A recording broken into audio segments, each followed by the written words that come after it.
सरकारी धोरणाप्रमाणे ग्रामीण भाग विकसित करून अर्थव्यवस्थेची पुनर्रचना करावयाची आहे. ज्या देशात 70% लोक ग्रामीण भागांत राहतात, त्या देशात ग्रामीण भागातील शिक्षणास अग्रक्रम देणे क्रमप्राप्त आहे. उच्च शिक्षण घेऊन खेड्यातून बाहेर पडण्याच्या हेतूने सध्या ग्रामीण भागातील काही मोजके लोक उच्च शिक्षण घेतात. त्यांच्या पारंपरिक शिक्षणाची त्यांच्या ग्रामीण परिस्थितीशी सांगडही घालता येत नाही आणि म्हणूनच ग्रामीण भागात नेहमीसारखीच कला वाणिज्य महाविद्यालये उघडून हा प्रश्न सुटणार नाही. ह्या पारंपरिक शिक्षणास ग्रामीण जनतेचा फारसा सहकार मिळत नाही, कारण हे शिक्षण व त्यांचे दैनंदिन जीवनाचे प्रश्न यांचा काहीही संबंध नसतो.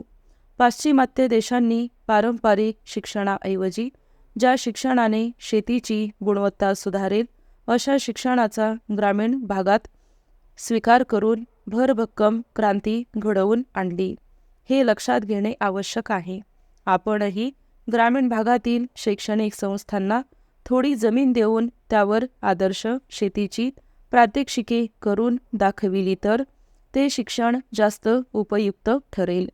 तसेच स्वच्छता, आरोग्य, सकस आहार इत्यादींबद्दल केवळ पुस्तकी ज्ञान न घेता प्रात्यक्षिके करून दाखविण्यात आली तर आपल्या मनुष्यबळाची गुणवत्ता सुधारण्यास मदत होईल. स्थानिक परिस्थितीनुसार लघु उद्योगधंद्यांची माहिती देणेसुद्धा उपकारक ठरेल. अर्थात ह्यासाठी वेगवेगळ्या विभागांच्या उत्पादनक्षमतेचा अभ्यास होणे आवश्यक आहे.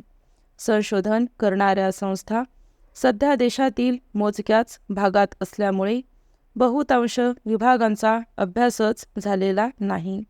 विद्यापीठ अनुदान मंडळाने केवळ पारंपरिक शिक्षणावरच पैसा ओतण्याची दिशा बदलून वेगवेगळ्या विभागांमध्ये संशोधन संस्था स्थापन करावयास मदत केली तर तो पैसा जास्त फलदायी ठरेल. थोडक्यात शैक्षणिक पुनर्रचना व ग्रामीण विकास ह्यांची सांगड घातली जाणे आवश्यक आहे. सध्याच्या शिक्षणात चांगली गुणवत्ता असलेले विद्यार्थी विशिष्ट प्रकारचे कौशल्य संपादन करण्यासाठी धडपडतात.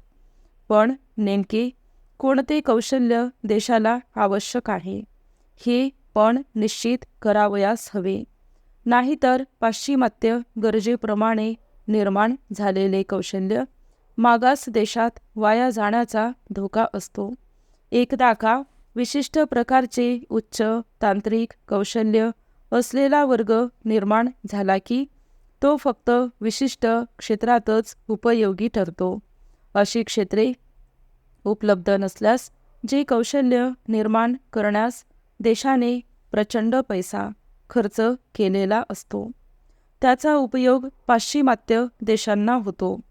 चांगले विद्यार्थी सर्वसाधारण विज्ञानाचे शिक्षण घेण्यास फारसे उत्सुक नसतात, पण अशा विद्यार्थ्यांचा गरजेप्रमाणे थोडे प्रशिक्षण देऊन विविध क्षेत्रांमध्ये उपयोग करून घेता येईल. अलीकडेच डोके वर काढू पाहत असलेला एक मोठा प्रश्न म्हणजे देशात अगदी उच्च तंत्रज्ञानाचा पुरवठा मुबलक आहे, पण दुय्यम दर्जाच्या कौशल्याचा अतिशय तुटवडा भासतो. स्टॉप.